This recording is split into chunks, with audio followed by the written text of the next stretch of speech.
Hello friends, अगर मैं आपसे कहूं कि आप अपना हेयर फॉल 7 डेज के अंदर 50% तक कम कर सकते हैं, क्या हुआ? विश्वास नहीं हो रहा? जी हाँ, बिल्कुल कर सकते हैं।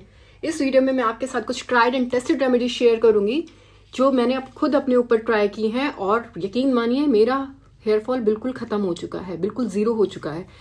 मानना थोड़ा मुश्किल है क्योंकि विंटर्स भी हैं, लंबे बाल हैं, बट आप ये जो रेमेडीज मैं आपको बताने वाली हूँ, अगर आप कंसिस्टेंटली फॉलो करेंगे तो आपको भी जीरो हेयर फॉल मिलेगा। ठीक है। यूजुअली हमने देखा होगा कि हमारे शॉवर ड्रेन में या हमारी कॉम में हमारे बाल टूटते हैं, लेकिन अगर नॉर्मली बाल टूट रहे हैं 2, 3, 4, 5, 10, 20 तो इट इज ओके। लेकिन अगर ये हेयर स्ट्रैंड्स 100 से ज्यादा है तो it means, it is an indication, it is an bell कि आपकी स्कैल्प नीड्स हेल्प। आपके स्कैल्प को और आपके हेयर को हेल्प की जरूरत है, आपके अटेंशन की जरूरत है। तो आपको बहुत ज़्यादा ध्यान देना है, अदरवाइज आपने इग्नोर किया तो बहुत सारी प्रॉब्लम बढ़ सकती हैं, एलोपेशिया जैसी प्रॉब्लम हो सकती हैं जो कि क्योर करना थोड़ा सा मुश्किल हो जाता है। तो इस वीडियो को मैं 3 पार्ट्स में डिवाइड करूंगी, जिसमें हम पहले जानेंगे कॉज कि हमारे जो हेयर फॉल हो रहा है उसका कॉज क्या है, दूसरा उसका ट्रीटमेंट कि उसके ट्रीटमेंट के लिए हमने उसको किस तरीके से क्योर करना है, and third is our daily routine कि डेली रूटीन में हम किन किन चीज़ों को यूज़ करके हेयर फॉल को कम कर सकते हैं। तो हम कॉज के बारे में आते हैं, कॉज जान लेते हैं कि हेयर फॉल हमारा क्यों होता है। यूजुअली जो मेन कॉज है हेयर फॉल का वो है हमारी न्यूट्रिएंट डेफिशिएंसी। अगर आप वर्किंग है या किसी रीजन से आपके मील स्किप हो जाते हैं, जैसे वर्किंग वुमेन के यूजुअली मील स्किप हो जाते हैं, तो न्यूट्रिएंट्स की कमी हमारी बहुत है। सेकेंड थिंग इज स्ट्रेस, जो आजकल हर किसी को है, चाहे वो छोटा बच्चा हो, चाहे वो बड़ा हो, चाहे यंग हो, एजेड हो, चाहे किसी भी एज में हो, एवरीबडी से आई एम वेरी स्ट्रेस्ड। हर कोई बोलता है कि मैं स्ट्रेस हूं। तो स्ट्रेस भी एक रीजन होता है आपका हेयर फॉल का। एक्सेस हीट, अगर आप बहुत ज़्यादा ड्रायर यूज़ करते हैं, बहुत ज़्यादा आप स्टाइलिंग करते हैं या अपना स्ट्रेटनिंग करते हैं, तो भी आपकी जो रूट्स होती हैं वो वीक हो जाती हैं और आपका हेयर फॉल हो जाता है। डैंड्रफ भी एक रीज़न है जिसकी वजह से आपको हेयर फॉल होता है। हार्ड वाटर, जो आप जिस एरिया में रह रहे हैं अगर वहाँ अच्छा पानी नहीं है तो वो एक कॉज बनता है आपके हेयर फॉल को। तो ये कॉजेज हैं जिसकी वजह से हमारा हेयर फॉल होता है, जिसको हमने क्योर करना है। चलिए अब हम ये देखते हैं कि हम इन प्रॉब्लम को सॉल्व कैसे करेंगे। तो हम बात करते हैं स्टेप 1 के बारे में। स्टेप 1 हमारा होगा स्कैल्प ट्रीटमेंट। अब हमने अपने स्कैल्प को ट्रीट करना है, मतलब सोए हुए स्कैल्प को हमने जगाना है। इसके लिए हमने क्या लेना है? हमने एक अनियन लेना है, एलोवेरा लेना है और हमने 1 चम्मच कोकोनट ऑयल लेना है। हमने अनियन का जूस निकालना है, एलोवेरा का पल्प निकालना है और हमने 1 चम्मच कोकोनट ऑयल में उसको मिक्स करके अपने स्कैल्प पे मसाज करनी है।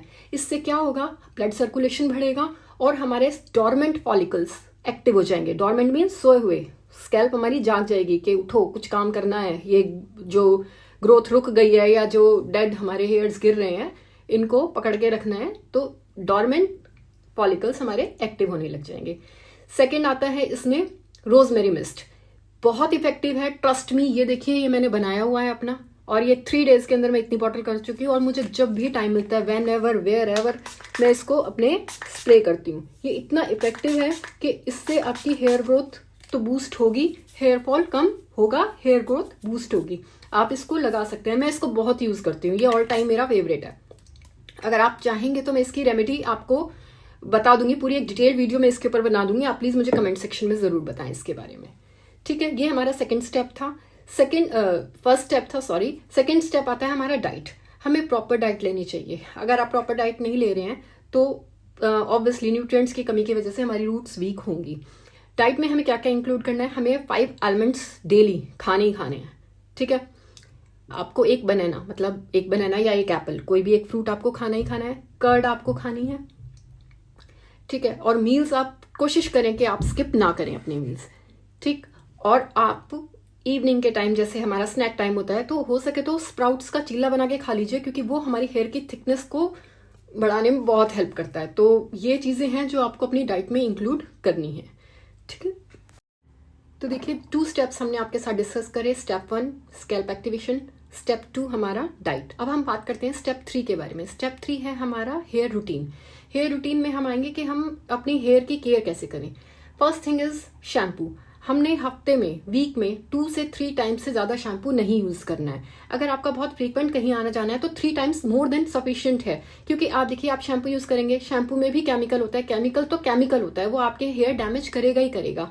तो इसीलिए आप 2 टाइम्स इज ओके, बट अगर आपको कहीं बहुत ज़्यादा आपका जाना है और आपको करना ही तो 3 टाइम्स। आप 3 टाइम्स से ज़्यादा शैम्पू ना यूज़ करें। तो वीक में 3 टाइम्स आप शैम्पू यूज़ करते हैं, it is more than sufficient कि आप उसको अच्छे से निकालें अपने बालों में से, और उसके बाद कंडीशनर ज़रूर यूज़ करें। उसके बाद है लिमिट हीट। जो हीट आप यूज़ करते हैं, मीन्स जो ड्रायर आप यूज़ करते हैं, विंटर्स में सुखाने के लिए हर कोई ड्रायर यूज़ करता है, बट आप यकीन मानेंगे मेरे पास कोई ड्रायर नहीं है। मेरे इतने लंबे बाल हैं, ये देखिए इतने लंबे बाल हैं, नीज से नीचे जाते हैं, काफ तक आते हैं मेरे, but I don't have any dryer, क्योंकि ड्रायर बालों को बहुत वीक कर देता है रूट से। मैं धूप में ही सुखाती हूँ अपने बाल, और आप भी धूप में ही सुखाएं। सबसे पहली बात, धूप में आपके बाल बहुत खिले खिले से हो जाते हैं। मुझे धूप में सूखे हुए बाल बहुत सुंदर लगते हैं, आप एक अलग ही शाइन आ जाती है हेयर में। ड्रायर में प्रेफर नहीं करती हूँ, और पार्लर से कभी स्टाइलिंग करानी हो तो पहले हीट प्रोटेक्टर लगाते हैं, उसके बाद मैं फिर अपनी स्टाइलिंग कराती हूँ, लेकिन वो भी बहुत रेयर होता है। जहाँ तक मेरे स्ट्रेट हेयर हैं तो मुझे इतनी ज़्यादा स्टाइलिंग की कोई ज़रूरत नहीं होती है, मैं ऐसे ही ओपन करूँ तो अच्छे लगते हैं। तो इस वजह से आपको ये हीट ड्रायर और ये जो आप स्ट्रेटनर यूज़ करते हैं इनको अवॉइड करना है। टॉवल, आपको टॉवल कैसे यूज करना है? आपको बाल आपने वॉश किए, टॉवल बांधा, आपको टॉवल ऐसे छिड़कना नहीं है, ना आपको ऐसे रब करना है, आपको सिर्फ टॉवल रैप करके, सिर्फ डैब डैब करके आपको इसको सुखाना है। सिर्फ आपको इतना ही करना है कि आपके बालों से पानी निकल जाए, बाकी आपके बाल एज इट इज रहने चाहिए नेचुरली इनको। अब आते हैं हम बेड टाइम के बारे में। हमने सोते टाइम एक तो सैटिन पिलो का यूज करना है, ठीक है। ऊपर से हमें अपने बाल खुले करके नहीं सोने हैं, जूड़ा बनाकर नहीं सोना है, हमें इसको लूज ब्रेड में कन्वर्ट करना है, मतलब convert in the sense loose bread बनानी है। आप सोच रहे होंगे खुद के बाल खुले हैं और हमें लूज ब्रेड बनाने के लिए बोल रही है, लेकिन लिसन, ये सिर्फ मैंने वीडियो के लिए बाल खोले हैं, थोड़े से अच्छे लगते हैं। बाकी वीडियो खत्म होते ही मैं अपने हेयर की एक लूज सी ब्रेड बना लूंगी, और उसको मैं नीचे से फोल्ड करके रबड़ लगा लेती हूँ। मैं ऑल टाइम ऐसे खुले नहीं रखती। कुछ टाइम पहले तक ऐसा था कि मैं सिर्फ जूड़ा बना के रखती थी, उसकी वजह से क्या हुआ, देखिए मेरी हेयर लाइन रिसीड होने लगी। ये देखिए, आप देख सकते हैं, ठीक है, ये देखिए। लेकिन अब मैं जैसे ट्रीटमेंट कर रही हूँ तो मेरी हेयर ग्रोथ वापस आ रही है, और मैं यही सजेशन आपको दूंगी कि आप ब्रेड बनाएं, जूड़ा ना बनाएं। क्लचर आप कोई भी लगाते हैं तो वो आपको हेयर पीछे पुल करते हैं और आपकी हेयर लाइन रिसीड होने लग जाती है।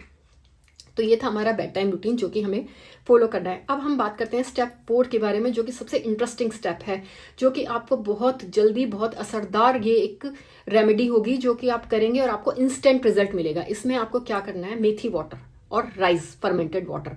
ये आपका कैसे बनेगा, ये आपने रात को चावल भिगो देने हैं और मेथी भिगो देने हैं, उन दोनों को मॉर्निंग में एक पेस्ट बना लेना है, उसको फिर स्क्वीज कर लेना है, एक जेल टाइप आपको मिलेगा। जैसे ही आप हेड वॉश करेंगे आपको एज अ कंडीशनर उनको अपने हेयर में लगा लेना, और फिर लास्ट रिंस आपको नॉर्मल वाटर से कर लेना है। आपको उसी टाइम डिफरेंस दिखेगा कि आपके बाल कितने सिल्की हो गए हैं, कितने सॉफ्ट हो गए हैं। अगर आप कहेंगे तो मैं इसके बारे में भी आपकी एक रेमेडी बना दूंगी। प्लीज मुझे कमेंट बॉक्स में जरूर बताएं कि आपको क्या पसंद आया, तो हमने इस वीडियो में क्या पसंद आया, और नेक्स्ट वीडियो आप किस चीज के ऊपर देखना चाहेंगे। जो भी आपकी प्रॉब्लम होगी आप कमेंट बॉक्स में ड्रॉप कीजिए, मैं आपको जरूर इसका सॉल्यूशन दूंगी।